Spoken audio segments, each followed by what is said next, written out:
Setiap saat, setiap waktu, keringat basahi tubuh. Ini saat yang ku tunggu. Hari ini ku buktikan, ku yakin aku kan menang. Assalamualaikum warahmatullahi wabarakatuh. Waalaikumsalam warahmatullahi wabarakatuh. Sebelumnya saya mohon maaf Pak. Perkenalkan, nama saya Junjun Ali Permana Pak. Saya CGP Angkatan 8 dari Kabupaten Tasikmalaya, untuk kerja dari SD Negeri 3 Cikareo. Sebelumnya saya kesini mohon maaf mengganggu aktivitas Bapak, mengganggu acara Bapak, dan mengganggu keseharian Bapak. Tidak apa-apa Pak Junjun, mungkin ada yang bisa kami bantu bagaimana? Ya Pak, di sini saya akan mengajukan pertanyaan terkait materi pada modul 3.1 yaitu tentang pengambilan keputusan Pak, tentang dilema etika. Iya. Ya Pak, mohon izin Pak, yang pertama saya selama ini Bapak kan pasti mengalami Pak beberapa kasus-kasus ya mungkin terkait dengan dilema etika. Nah, bagaimana Bapak dapat mengidentifikasi kasus-kasus tersebut yang merupakan dilema etika atau bujukan moral Pak? Ya.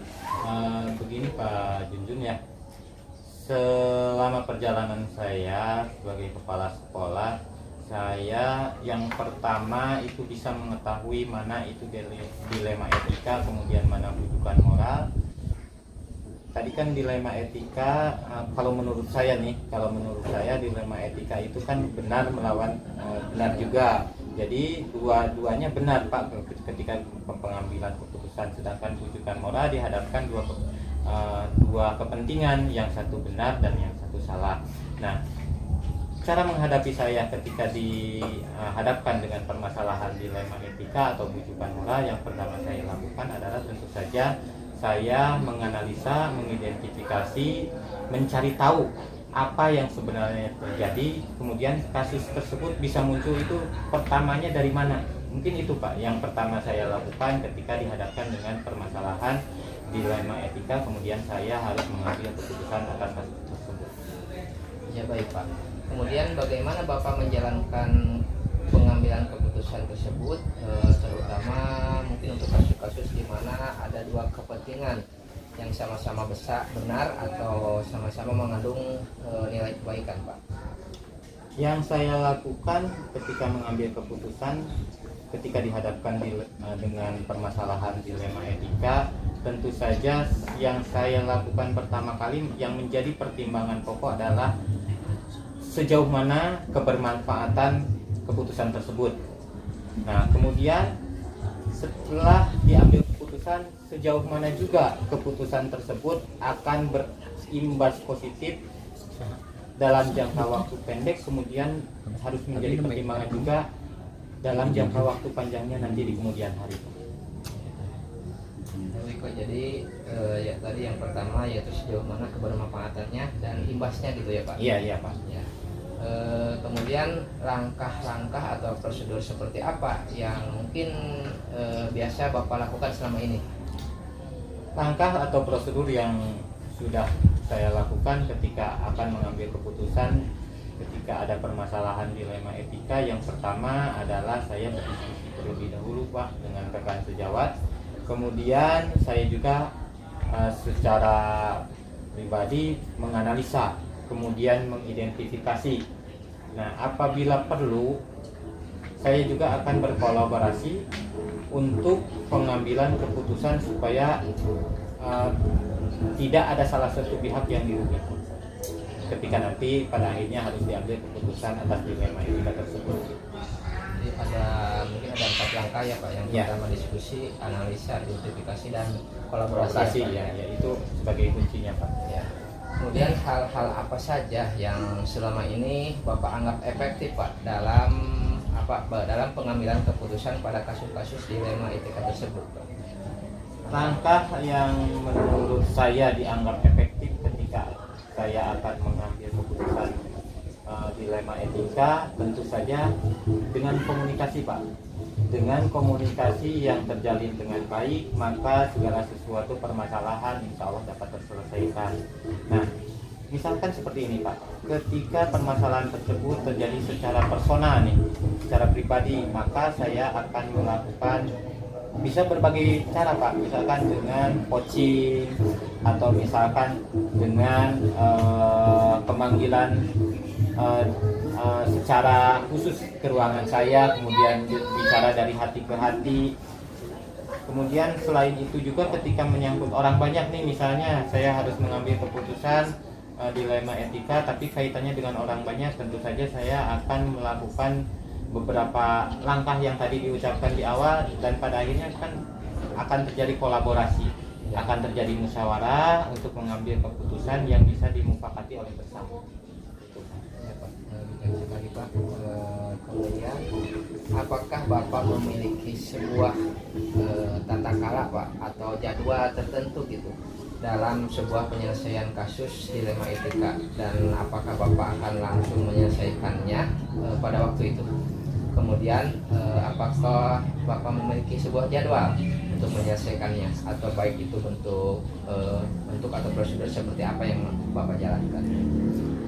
Tata cara atau jadwal ketika dihadapkan dengan dilema etika, yang saya lakukan pertama kali adalah bisa memilah dilema etika tersebut.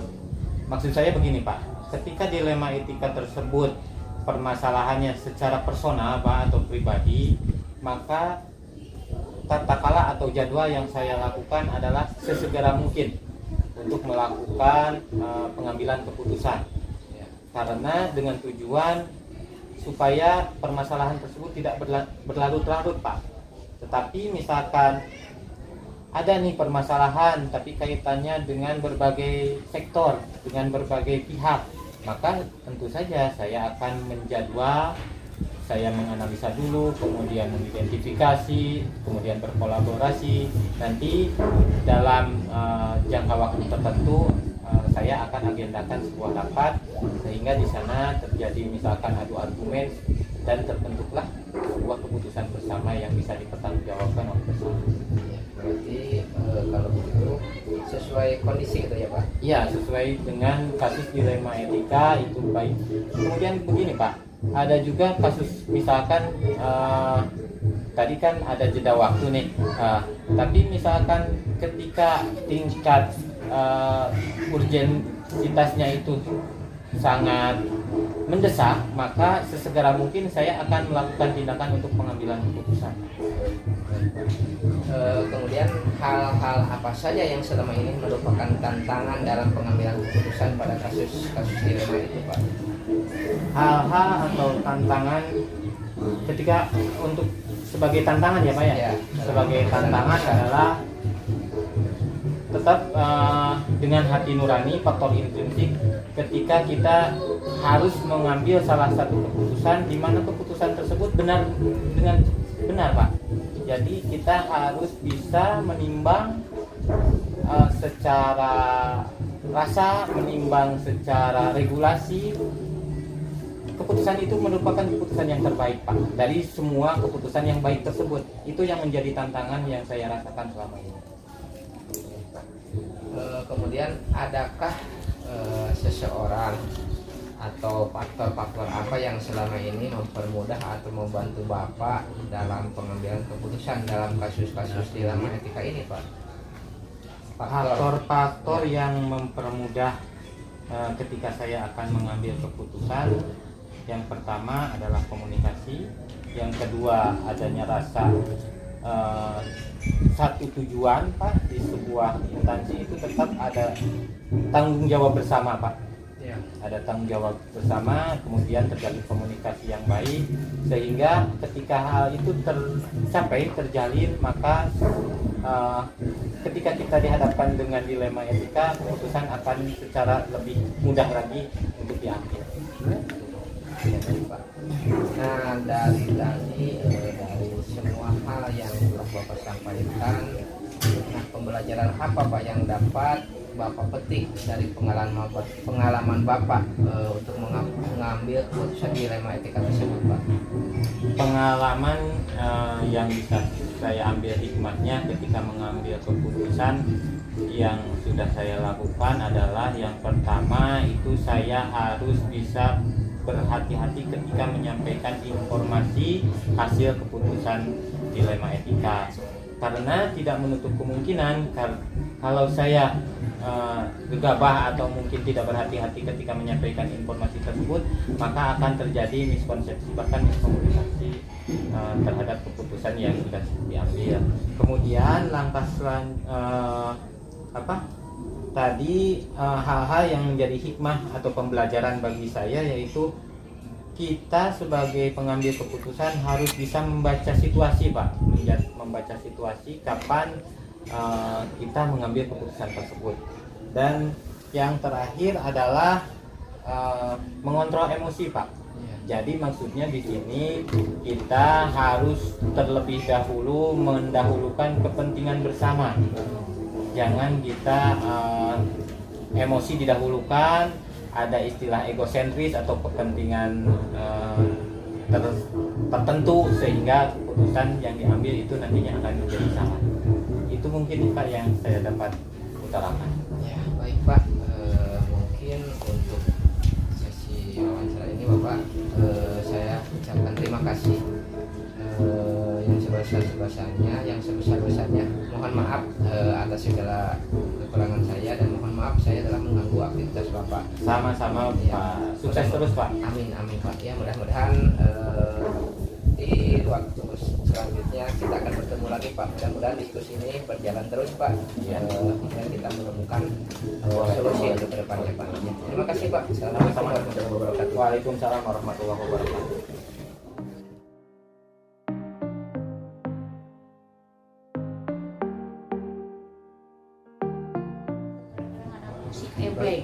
Assalamualaikum Bu. Mohon maaf Bu sebelumnya. Perkenalkan, sebelumnya saya Junjun Ali Permana Bu. Saya merupakan CGP Angkatan 8 dari Kabupaten Tasikmalaya. Untuk unit kerja saya yaitu di SD Negeri 3 Cikareo. Mohon maaf sebelumnya Bu, saya di sini mau mengajukan beberapa pertanyaan terkait dengan materi yang sedang saya jalani, yaitu modul 3.1, yaitu tentang pengambilan keputusan Pak Bu tentang dilema etika.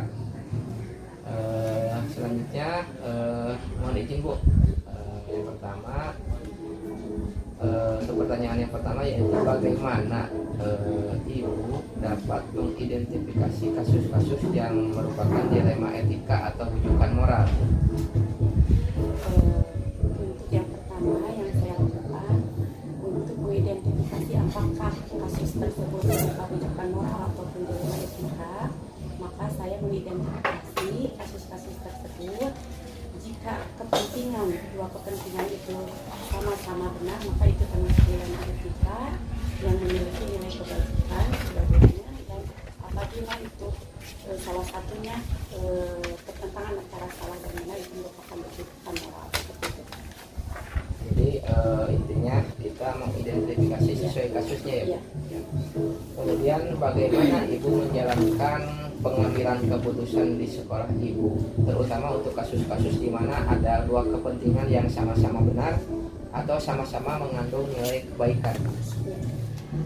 Yang akan saya lakukan yaitu mempertimbangkan segi kebermanfaatannya dan pengaruhnya untuk jangka panjang terhadap keputusan yang diambil, sehingga diusahakan keputusan tersebut merupakan tanggung jawab bersama dan kebermanfaatannya bagi lingkungan di sekolah. Jadi dilihat dari segi kebermanfaatannya ya. Ya, kemudian langkah-langkah atau prosedur apa yang biasa Ibu lakukan selama ini? Yang saya lakukan, yang pertama tadi mengidentifikasi kasus yang muncul, kemudian setelah itu berdiskusi dengan rekan sejawat, di mana rekan sejawat itu kan sangat berpengaruh terhadap keberlangsungan sekolah. Kemudian selain itu saya juga melibatkan beberapa pihak, diantaranya komite sekolah, kemudian orang tua siswa, dan saya usahakan ketika itu masih bisa diselesaikan di sekolah, maka kami selesaikan tanpa harus ada keluar dari sekolah. Tetapi ketika ada muncul permasalahan yang tidak bisa kami selesaikan, maka kami mengambil kebijakan untuk berdiskusi atau berkolaborasi dengan Bapak pengawas sebagai atasan. Jadi ada 3 langkah ya Bu. Yang pertama identifikasi, yang kedua diskusi, kemudian yang terakhir kolaborasi ya Bu. Baik, untuk selanjutnya hal-hal apa saja yang selama ini Ibu anggap efektif dalam pengambilan keputusan pada kasus-kasus dilema etika tersebut Bu? Yang menjadi keputusan yang efektif ketika mengambil keputusan berupa dilema etika atau penunjukan moral, yaitu kita itu harus selalu mengkomunikasikan permasalahan yang terjadi, kemudian tidak luput kita harus berkolaborasi dengan pihak-pihak terkait, sehingga dalam mengambil keputusan itu ada pendapat dari berbagai pihak yang sesuai dengan tugasnya atau kemampuannya, sehingga ketika mengambil keputusan itu tidak merugikan berbagai pihak. Jadi yang intinya kita tetap harus komunikasi dan kolaborasi ya. Dan menambahkan Pak, yang sekarang saya lakukan itu ketika saya mengkomunikasikan untuk menghadapi suatu kasus, yaitu saya melaksanakannya dengan teknik coaching Pak. Jadi ketika ada muncul suatu permasalahan terutama secara pribadi, jadi saya dengan pertanyaan-pertanyaan tersebut mampu menggali apa yang seharusnya diminati oleh, atau apa yang seharusnya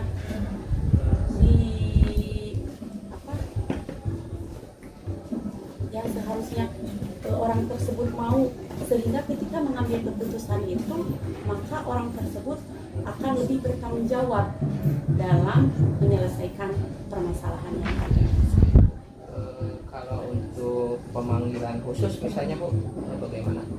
Nah, untuk pemanggilan khusus saya tidak mengambil waktu yang misalkan dianggap terlalu serius, karena saya coba di waktu-waktu di mana si coach itu merasa nyaman ketika berbicara dengan kita, sehingga mampu mengkomunikasikan apa yang menjadi permasalahannya, sehingga timbul dari dalam diri sendiri apa yang harus dilakukan untuk mengambil solusi dari permasalahan yang ada.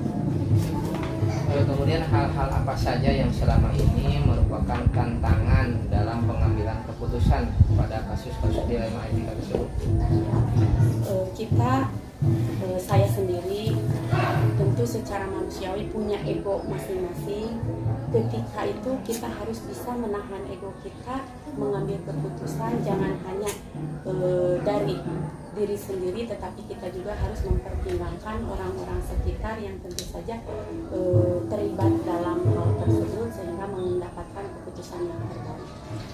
Berarti harus intinya menahan ego dan menimbang-nimbang ya? Iya, harus lebih bijaksana. Nah, kemudian apakah Ibu memiliki sebuah tata kala Bu, atau jadwal mungkin dalam sebuah penyelesaian kasus dilema etika tersebut? Kemudian apakah Ibu untuk menyelesaikannya bisa langsung di tempat atau pada waktu itu sendiri, atau memiliki sebuah jadwal untuk melaksanakannya? Kemudian bentuk atau prosedur seperti apa yang akan Ibu lakukan? Untuk jadwal, untuk waktu itu disesuaikan dengan kasus yang terjadi. Apabila keputusan harus segera diambil untuk kasus tersebut, maka dengan secepat mungkin kami berkomunikasi untuk mengambil suatu keputusan. Tetapi ketika masih ada waktu, tetapi bukan berarti diabaikan permasalahan yang ada, tetapi saya sendiri dalam mengambil keputusan itu diusahakan jangan terburu-buru, supaya kita tidak terbawa emosi atau perasaan kita, sehingga keputusan yang diambil itu keliru seperti itu. Jadi Ibu akan menyesuaikan jadwalnya sesuai kondisional ya, apa ya, situasional juga ya. Kemudian adakah seseorang atau faktor-faktor apa yang selama ini mempermudah atau membantu ibu dalam pengambilan keputusan dalam kasus-kasus dilema etika tersebut? Seperti yang sudah saya tadi jelaskan bahwa sangat penting ketika kita menghadapi suatu permasalahan itu, maka kita harus selalu mengkomunikasikan, kemudian adanya kolaborasi sehingga tidak terjadi kesalahpahaman. Jadi satu tujuan gitu ya. Ya. Nah, untuk yang terakhir Bu, dari semua hal yang telah Ibu sampaikan tadi, pembelajaran apa yang dapat Ibu petik dari pengalaman Ibu untuk mengambil keputusan dilema etika tersebut?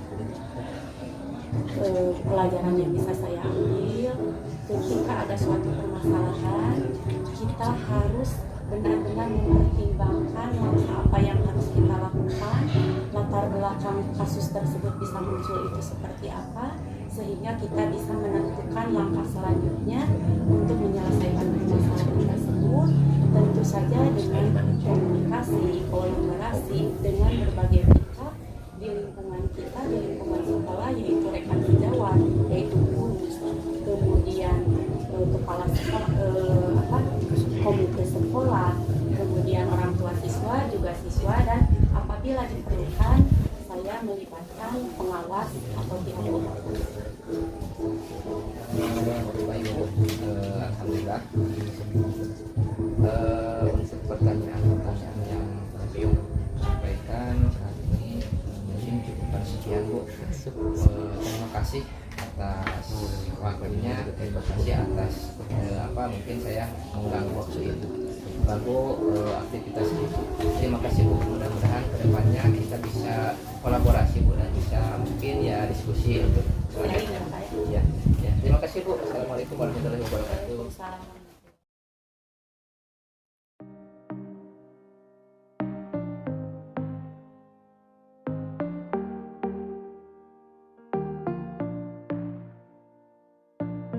Setiap saat, setiap waktu, keringat basahi tubuh ini.